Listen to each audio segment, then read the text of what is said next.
Hi, I have a journal from one of my favorite days. It was a Jaguar day, 6 Jaguar, and it was 5:29, the second journal of that day. It seems pretty short. Let's see what it has to say. This one would have been live, but for the conversion program I'm running on another journal I'll be uploading today, so I write. The computer can only handle so much. When you're looking out at things, at the world, what do you see? I was just pondering here, listening to the profound meditation program recordings, when I decided I'd love to encounter Kuan Yin. I wondered if I'd ever known her in any mutual amgodiments, if we had any shared lifetimes. So I set the intent. As I mused, I realized that all I wanted was just to encounter her. It would be sufficient just to be in her presence. Much could be gained from it, as from the presence of any realized being. As I imagined what that might be like, I also made way for any possible blessings that could come from the meeting. So I added that to my intent, that if she wanted to bless me in some way, clear some blockage or something, that would be fine too. I was open. Very quickly, I heard something, not clairaudibly, but somehow heard it within. It was a question asking, did I recognize my own self in her? That gave me pause, then brought the remembrance, well, that of course all life is just one, so she is me. So I would not then be basking in her divine presence, but in another aspect of my own. Wow. The things we set ourselves apart from when we believe in the lie of separation, it catches us up. It's pretty amazing. Amazing, too, how all life can be just one, and yet we have this seeming separation of things. How very strange. I'm sure there's some blessing or purpose in the whole lot of it, though, so I choose to trust in that and just flow with it without fear or worry. No, it didn't culminate in some deep exchange, in a time of being or sensing being in her presence. I don't even know if it was her who presented the question or my own higher or inner self, and it doesn't matter, really, it doesn't. The question still stands.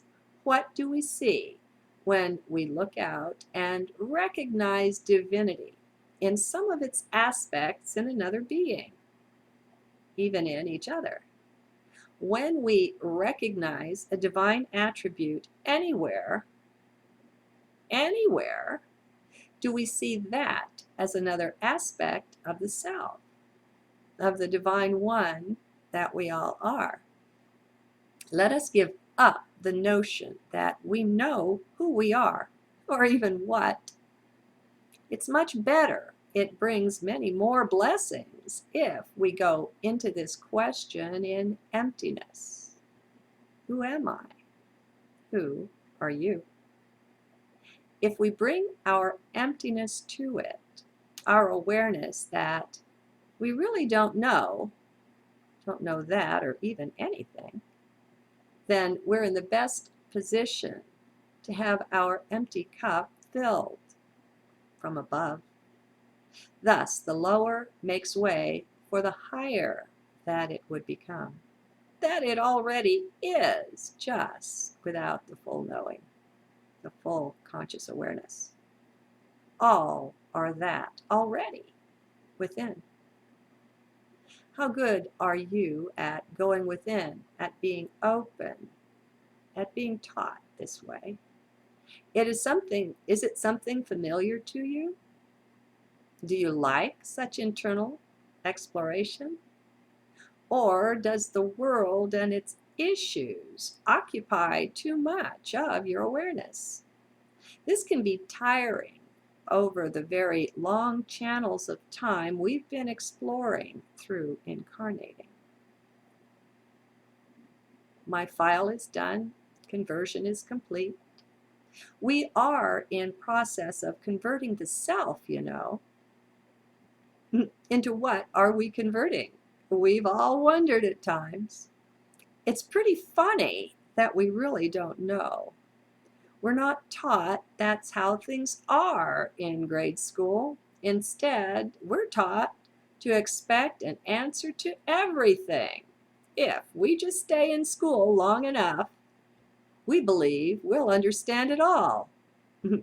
Another lie. Life doesn't work that way. So, what do I take away from today's question I received? You see, I got a question instead of an answer. I'm shown or reminded of a new way to look upon life from deeper down than I was looking at it initially, from separation. When I see attainment or spirit shining in anyone, I won't be so quick to affirm my separation from that one, from what I'm seeing there. Instead, I'll ponder how that's another aspect of my very own self, capital S, of the one. It's our task or job to convert our seeing right along with the flow as it comes to us. We're getting all the help anyone could desire.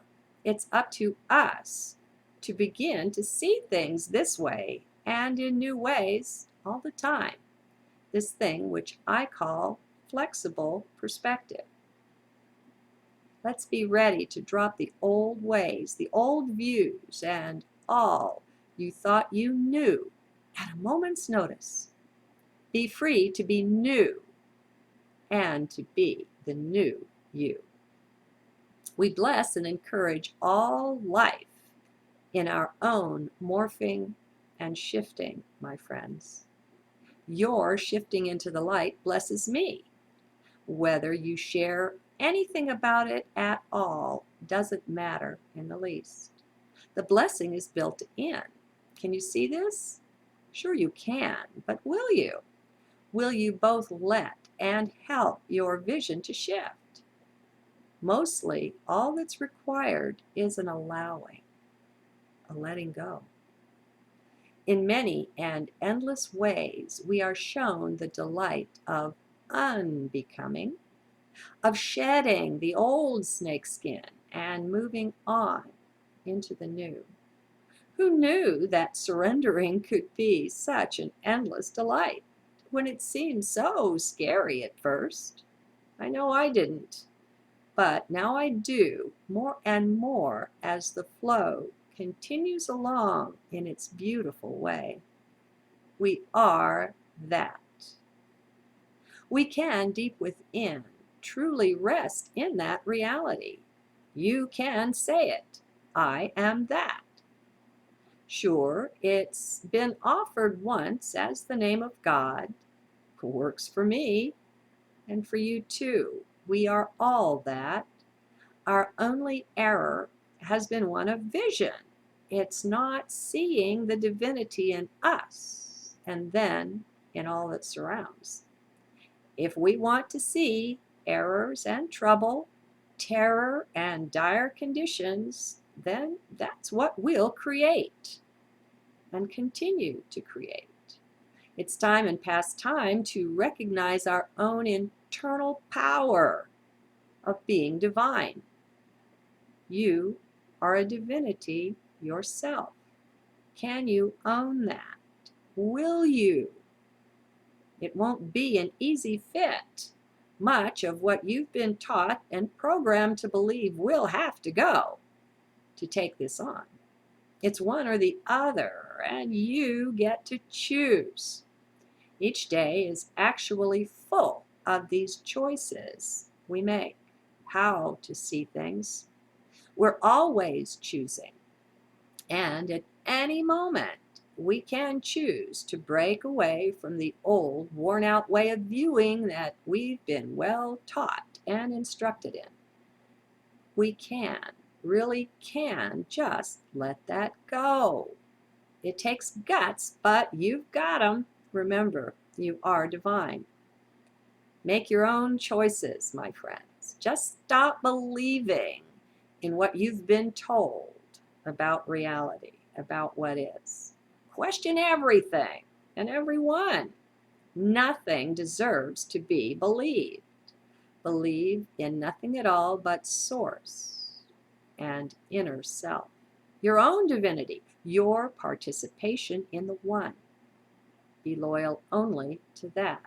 Connect up with it in heart and be at peace. You will find this divine peace within. Guaranteed. It's no joke, no metaphysical mumbo jumbo. It's very real. And I know some of you can sense it from here at different times. There is a price to be paid, though, and it's one most skeptics don't want to pay. Mind's way of seeing must be let go for a time. Mind doesn't make it into heart. So leave the skeptics alone. Let them see and think how they will. It's their choice, not yours. You go your own way, though. Sometimes it's best to be silent on things, I think we've all found, rather than bring them out before others when you're not yet so well anchored in them yourself. It's at these times that you're vulnerable to the vision or views of others interfering with yours. So, know when to keep silence most of the time and when to speak. It can be the difference in any one moment between getting it and losing it for yet a bit. You'll gain it again in the end. I mean, you've got it all, really. This is a dance we're doing. What's true will remain true and be there for you eternally. If you love truth, then you're headed in the right direction to become one with that. You already are one with that. It's to uncover that oneness. One day we will all see that we really are that. We are truth. We just don't know it well yet, so we don't own it or claim it. We don't stand in our power, but we will. Be at peace. All that needs doing is already done. All is well. And that includes you. The present moment is all we need concern ourselves with. It's enough. There is peace in that. Can you find it? The bottom line is that you wouldn't be seeing something in someone else if it wasn't already there within you.